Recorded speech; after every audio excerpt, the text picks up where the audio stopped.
اگر کوئی آدمی موجود نہیں ہے لیکن اس کی صفات بیان کی جائیں، جی وہ ایسا ہے ایسا، تو نظر لگ جائے گی۔ نظر تو ہر وقت لگ سکتی ہے، لیکن نظر معنی یہی ہے کہ دیکھنے سے لگتی ہے، جب آدمی دیکھ کے کسی پر ایسی بات کرے، عدم موجودگی میں نہیں لگتی انشاءاللہ۔ میں دہی اور دودھ کی دکان چلاتا ہوں، اس میں جو ملائی ہوتی ہے وہ نکال سکتا ہوں؟ اگر نکالنے پہ خریدنے والوں کو بتایا کہ اس میں ملائی نکلی ہوئی ہے۔ اگر شوہر بیوی کے میکے میں چوری کرتے پکڑا گیا، بجائے معافی مانگنے کے بیوی کو مورد الزام ٹھہرایا، اس کے ساتھ بیوی پر بہتان بھی باندھا، تو عورت کیا کرے؟ عورت خلو کر سکتی ہے بس، اور کیا کرے؟ الٹی آنے سے اگر منہ بھر کے الٹی آئے تو وضو ٹوٹ جاتا ہے، تھوڑی ہو تو نہیں ٹوٹتا ہے۔ جنازے کے بعد کوئی تلقین نہیں ہوتی، وہی دعا ہے بس۔ جب آپ اس کو دفن کریں گے تو پھر اس کے لیے دعا کریں گے کہ اللہم ثبت ہو، یا اللہ اس کو سوال جواب میں ثابت قدم رکھ۔ درود ابراہیمی بھی اللہ کا ذکر، بالکل اللہ کا ذکر ہے، اور کیا ہے؟ اس سے بڑا ذکر اور کون سا ہو سکتا ہے؟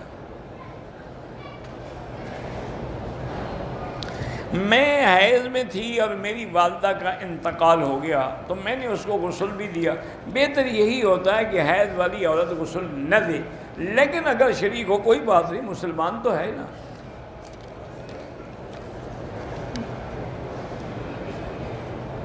والدین کی بد دعا سے یا کسی کی بد دعا سے موت کی نہیں، موت کا وقت مقرر ہے، نہ آگے ہوتا ہے نہ پیچھے ہوتا ہے۔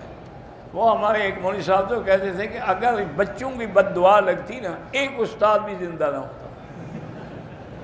یہ روز دعا مانگتے اللہ کرے مرے چھٹی ہو ہمیں جان چھٹے، تو ایسی دعاؤں نہیں کام آتی، وقت اور نہ دعا مانگنے سے عمر بڑھ جاتی ہے۔ ایک دفعہ بی بی عائشہ صدیقہ رضی اللہ عنہ نے سرکار دو جہاں کو محبت میں فرمایا کہ اطال اللہ عمرک یا رسول اللہ، اللہ آپ کی عمر دراز کرے۔ آپ نے فرمایا ضیعت وقت کی آئے، تم نے وقت ضائع کیا ہے، عمر دراز نہیں ہوتی۔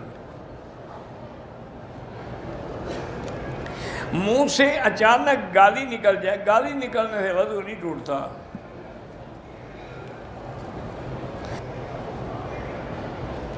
حکومت نے مجھے ترقی دی ہے، پرموشن لیٹر جاری نہیں کرتے اور رشوت مانگتے ہیں، تو گناہ ان پہ ہوگا، آپ پہ نہیں ہوگا۔ اللہ کے نبی نے فرمایا ہے کہ نکاح سے پہلے لڑکی کی رضامندی لینا ضروری ہے۔ اب یہ دیکھیں دونوں پابندی ہیں، بات کو سمجھو۔